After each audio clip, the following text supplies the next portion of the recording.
నేను ఆగకపోతున్నవో అలసుగా చూస్తున్నవో నీ సొమ్మేమన్నడిగిన్నా సోకుల పడుతున్నవో సొమ్మ సిల్లిపోతావో నీ ఎంట తిరుగుతున్ననని అలసైపోతున్ననా నువ్వే కావాలనొస్తే నన్నే కాదంటవా ఓ పిల్లగా ఓ పిల్లగా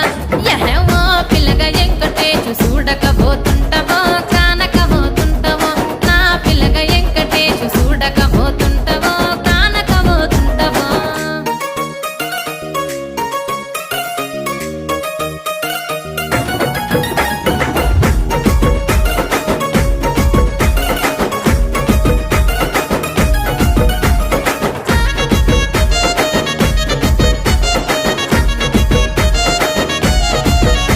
ఓయ్ కండ్లకు కాటుక వెడితే కన్యాకుమారి